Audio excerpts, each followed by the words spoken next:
October 2nd, 2023. We'll continue this with the left-hand side. Not quite sure what to talk about. All the markings on this thing are as accurate as we could get them.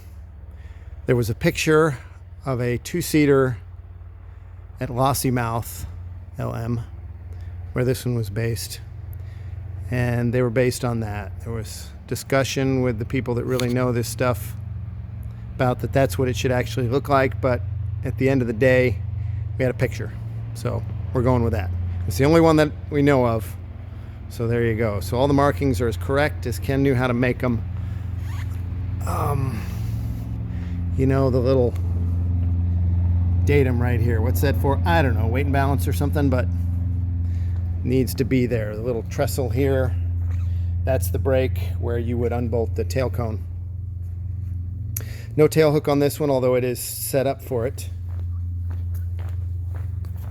It would hook on there. It would hook on underneath, if we can even see that. And then just have a link that drops it down. You pull the cable, pulls the pin, if you will, and drops it down, and then it's just down for the duration until the ground crew puts it up, is my understanding. Do not stand on the rails. I love that. Where else are you going to stand when you're working kind of in the top of it?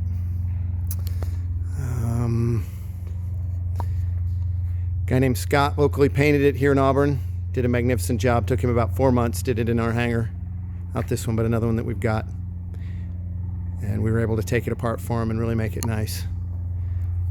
In case you don't know how this works, it really would be better with two people, but we're going. So to open the step, this is the handhold that you would grab on to climb up to the airplane, but you need somewhere to put your foot, right? So where would that be? That would be right here. Bonk. So you put your foot in that, you reach up to the handhold, which is now open, and up you go. And I think this one up top goes with the landing gear and closes, and there's a step. If you come back down here, there's a step in the wing, so you don't bust your ass, because this sucker's going to be full of oil, right? If anybody's actually flying it, it is full of oil, and certainly back in the day it would have been full of oil.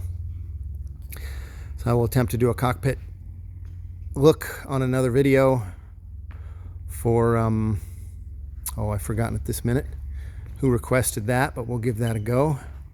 Oh, it was T28 boy, R1820 guy. So we'll get that done. Same stuff that was on the other side. The fake gun barrels, he machined them on the lathe, and just did it that way. More placards, more stuff. The casing eject holes there. There's a light. There's where. So this is for a drop tank. That's for a drop tank here, where it goes in. And then these two are the pressure and the return lines. You pressurize the drop tank, pushes fuel out into the main tank. So that's where they hang. And this is inboard of the wing fold. So you can put the drop tanks on and then fold the wings, and it does not impact anything. What are those holes? I forget. Oh, those are something having to do with the rockets, I think. Because there's more holes up here near the front and holes in the back, 3 holes. And then there's an attach point here and a plug-in, which I think is electrical. See if I can make that move. It's got tape on it from the painting, and I'm not gonna mess with it. Seems happy. There's an identification light, IFF, and I don't know what else. What's anybody want to know? So the wheels were, so if you look at other Sea Furies, how does this work? Those are, I believe they're P63 wheels and brakes. Frank Sanders mod. Somebody hit me in the notes if that's wrong. But they all have round holes. If you look at the Dreadnought one, what you will see, I don't know this because I'm looking at it, but I know that just that's the way they are. They all had round holes here. And Larry Burton, when he built Race 88 Blind Man's Bluff, he thought it looked way cooler to elongate these holes. So if you go back to a different Sea Fury video, I think you'll see that if they have these wheels, which most of them do, that you'll have round holes there. And Larry elongated them on the machining wheel. Just took the whatever, I don't know how he did it, but he got them done. Yeah, the original Sea Fury wheels, as I understand it, brakes are air operated, and it's hard to find any of the brakes on it. Just the whole original system is hard to do and hard to manage.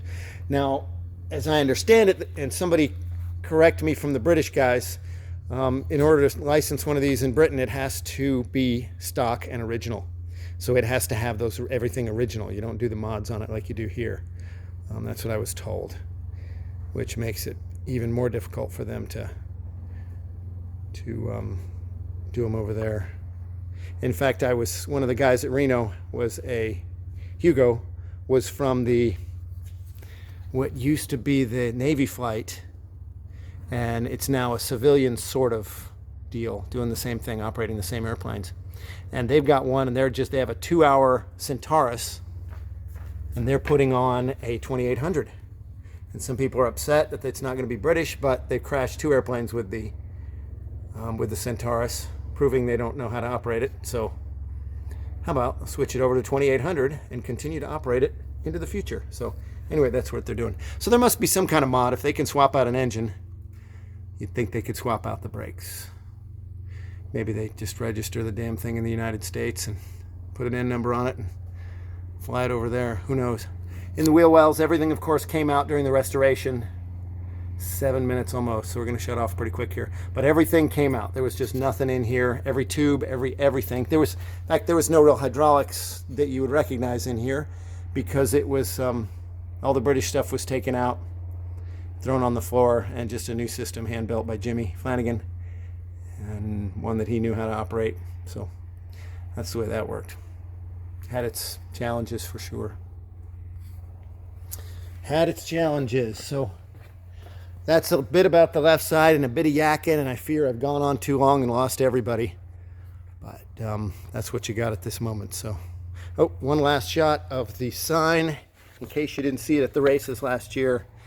And I'll just pause here for about 10 seconds, and you can hit the pause button if you wish to read that, okay? Cheers. Have a good day.